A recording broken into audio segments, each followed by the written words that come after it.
Dawid Malan is the #1 T20 batsman in the world according to the ICC rankings. That shouldn't surprise you because the phrase is basically attached to his name at the moment. Although the first time you heard it, it probably was a surprise. I'm assuming it probably shocked Dawid Malan as much as anything else. Dawid Malan was not really a thing up until the point that he was ranked #1 in the world. Before that, if you knew him for anything, it was for playing 15 tests and struggling a lot with the bat.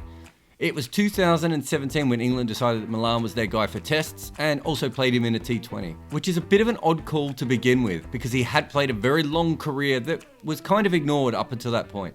But it gets odder as England kept Malan in the test team over and over again as he failed, but dropped him after his first success in T20. Up until he made his international T20 debut, Malan had played 133 matches over an 11-year career. This is where he sat on the list of players with over 2,000 runs, amongst the elite run scorers. Although this is a ball-by-ball database, and we don't actually have all of his ball-by-ball data because he's been playing for so long, so some of this will be incomplete. He's one of the better players when you look at average, but not so much on strike rate. And then there's Chris Gayle. Chris Gayle actually ruins the next plot that I want to show you, because this is a list of openers in English blast cricket over that time. But unfortunately, Chris Gayle played 8 games and made 500 runs and ruined this. So let's just take him off for a minute and show you all the normie openers. Okay, good. You can see here that Malan is a decent opener. He's a long way from Luke Wright, who is one of the most underrated T20 players in the world before his back went. But Malan is still clearly one of the best players around in English T20 cricket. What this really shows you is that Malan was a very good scorer of T20 runs, but not so much a very quick scorer of T20 runs. But there is nothing on this graph that can show you how Malan has become the #1 ranked T20 player in the world. This shows for a decade he was a decent player, but the #1 player in the world should be way better than that. It's worth stopping for a moment at the ICC rankings here. I did go looking for information on the ICC site about them, but it was pretty bare. I assumed the what do rankings measure would actually include what the rankings measured. Instead, it talks some nonsense about your current shortlist for a best world 11. So let's start with the basics. Everyone knows that the ICC rankings are flawed. But let me show you through the medium of Babar Azam how flawed it is. At the beginning of 2019, Babar was the world's #1 batsman. And a year later, he was still the world's #1 batsman. That means he must be some incredible T20 player. And he averaged 48 in that time. That's an extraordinarily high number. It was the 5th highest average in that period. But what about the strike rate? Well, he had the 47th highest strike rate. Does that make Babar Azam a bad T20 player? No. He averaged 48. Even if he's a slow anchor, he's certainly someone that you can build around. But is he one of the first 10 players you choose for your T20 team, your World 11, a sport which is absolutely about the most efficient use of your 120 balls? Hell to the no. But this is Malan. And while the ICC rankings clearly still reward runs scored over strike rate, Malan has been better at both than Babar Azam has. Yet, Malan has not been good enough to play every game for England. Now, it's not an easy team to crack, but if he was the world's best player, or even someone that they thought potentially could be that player, England would not have left him out so much. He's played 60% of the available games for England in that time. And it's not like he had a bad start or anything like that. He's been about as consistent as you can be as a batter in T20 cricket. He has made runs almost every time he has played for England. This is not how T20 players' scoring graphs usually look. But there also isn't much here, and that's because Malan has only played 20 games. Of the countries who have hosted more than 15 T20 internationals since the start of 2017, New Zealand has the 3rd highest average and has the quickest runs per over. It is a great place to play T20, small boundaries and flat pitches, and Malan played 6 of his first 9 games here. But he still really does well outside of New Zealand as well. There's a drop there, but averaging 48 and striking 141 is still way up on his normal numbers. And we can't root mass the Kiwi scores too much. They were scored in 2 separate series. But we're really going to have to look at how weird all this is. Have a look at this from Matt Roller's piece for Cricinfo on Malan coming into this series. This is far more stark than taking New Zealand out of his numbers. I mean, it's not even close. He has struggled a lot in non-international matches and been godlike in an England shirt. I've always had this thought that for certain players in tennis, they were better when they were playing for their country in the Davis or Fed Cup than they were for their own prize money. After years of working in analysis and working directly for cricket teams, I'm not sure it's quite as simple as removing the tennis brand manufacturer from your shirt and putting in your country's crest to make you a better player. For cricket, I think there's a lot more to it. The pitches are better at an international level to start with. The problem most players have at international level is they are thrown in before they are ready, or they are not good enough. Malan has admitted that he was a late bloomer. There have been quite a few players picked near their peak who actually do better at international level, especially those who tend to end up with shorter careers. And there are a lot of players with better international records than first-class ones because of that. Preparation is important too. Malan is a proper planner. He likes to scout the opposition a lot, far more than most batters ever do. And in franchise cricket, that can be very tough where there are so many bowlers, back-to-back games and travel days. Malan can take his time and plan for every overseas bowler in a bilateral series. This England team is really good. That is one reason why Malan has not been an automatic selection. But it also means that when you play in it, there is not as much pressure on you. Malan played most of his career for Middlesex, who have not won a T20 tournament since 2008. And he's played a lot of franchise cricket, but almost never has he had this much batting around as he does when he's playing with England. And certainly few batting lineups in franchise cricket are ever as deep as England. This allows him to play with a freedom that isn't that normal. But 20 games is still not that many, so this could all still have an element of fluke to it. This is just over half a Premier League season, and it's nothing compared to a baseball year. And for Malan, this is almost 5 years of cricket. Anyone can run pretty hot in a small sample size like this. You probably still have to be a pretty good player, and it's kind of amazing how much of his form has come only when wearing an England shirt, but it's just not that many games.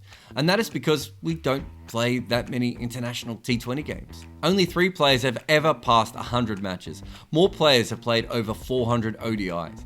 Even Chris Gayle has played over 300 ODIs, the only current day player with that record. But Owen Morgan might be the best example of this. His career has pretty much completely overlapped with T20 cricket, and you can see it's not even close. He just plays a lot more ODIs. In the future, maybe these numbers will be more even as there are probably going to be less ODIs played. But because of the many forms of cricket and good players getting rested and near second 11s playing, I'm not sure T20Is will ever be played by one player that much. And part of Malan's supernova average also has to come from not outs. He's had a good run of them for a top order player. It should be pointed out that one was a 99 and another one was 100. So he certainly earned a couple of those.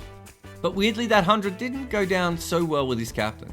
This despite England winning a game by 76 runs. Essentially what happened was Sam Billings missed the last ball of the innings and there was a chance of stealing a single as the ball went through to the wicketkeeper. And Malan said no. He was happy to stay at the non-striker's end, not out. The thing is, this isn't the only time you hear people talking about how selfish Malan can be. The other reason is because he's a slow starter. One of the first T20 trends I ever noticed was that there were players who started very slow and players who started very quick.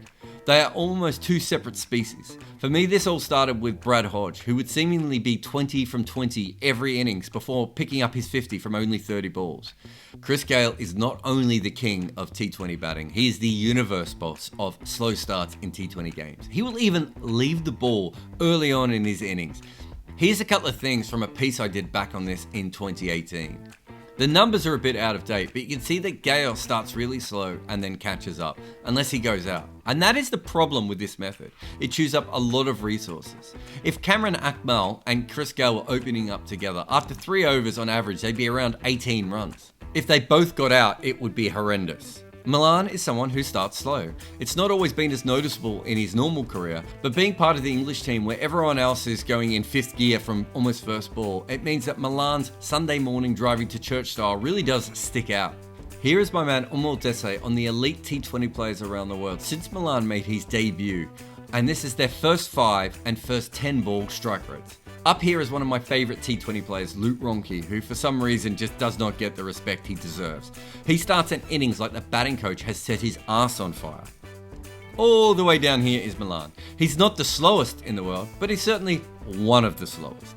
And when I wrote about this years ago and it introduced the concept of the first 5 and first 10 ball strike rates, a coach contacted me to say that he thought batsmen who started slower were usually smarter, even if he still understood that there were potential problems for him having too many of these guys in your team. And it's noticeable here that as Malan has got older, the second part of his career, he's actually been far slower. And this kind of change is rarely an accident. He went from being a reasonably normal starting T20 batsman to one of the slowest in cricket. And these are just his international numbers. If you look at his domestic T20 numbers since he made his international debut, he's gone even slower. Malan has got better in T20 cricket by slowing down.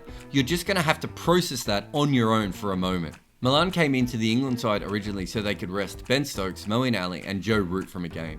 He was on the fringes as a 29-year-old who England believes had recently worked out his game. It probably helped that he bowled some leg spin as well and was the kind of pro, along with Joe Denley, that England were looking for as an ideal backup player, a low maintenance professional cricketer. There is no way in 2017 that England thought that Malan would be their number 3 for the 2021 World Cup, let alone the world's number 1 ranked player. He was a utility player. He even bowled leg spin in an early game. He was probably there because they thought he could bat in pretty much any position. And you can tell by how often they didn't play him that they just didn't rate him that highly. Malan was not meant to be in this team, and he doesn't quite fit into their all-action lineup. But he is a slight upgrade in the number 3 position over Joe Root. In ODI cricket, Root and Morgan play as glue guys, scoring at near run a ball for as long as they can to match up the very attacking openers with the big hitters down in the middle order, ensuring that England never has that much of a down period, but they also don't lose that many wickets. But Root has found that tougher in T20, probably through a lack of practice. He just doesn't play that many games of T20 cricket. So Malan basically does what Root tried to do for this team when he is picked, but better. These are all of England's number 3s who have made over 100 runs in the last 5 years. Vince just never really made enough runs. Root scored okay, but quite slow. But Malan and Bairstow have been amazing when batting at number 3. But there is a big difference between Malan and Bairstow. In the last 3 years, this is all the English batters in the power play. This is where Malan at 3 can be a problem. The only other guy in that period as slow as him is Root, and he's gone. England loves that Malan catches up, but I bet they wish he didn't waste so many balls in the power play before doing it.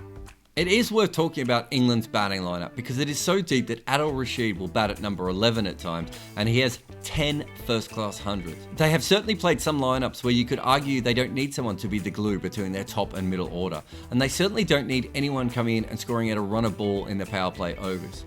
But Malan makes up for this by being really attacking in the middle overs. There he is scoring like a proper boss. And you can see how much better he is there than he is in his domestic career in the same time. And we should spend a moment here because this is Malan's record by team since he first played for England. He's basically in that time been great for England and in the Bangladesh Premier League for the Warriors, and average or just downright terrible for many other teams. Here, let me make it clearer. These are his England numbers and here are his non-England numbers. Without the England shirt on, he's averaging 27 and striking at a normie rate. If he had been playing like this for the last few years before getting into the England side, he would never have been picked for the England side. He has 5 not outs in 71 matches when not playing for England, and 4 in his first 20 when playing for England. What on earth is going on? There has to be an element of luck here. And to be fair, even Malan thinks this. There have been times when I've been left out of the team when I've probably been batting real bad.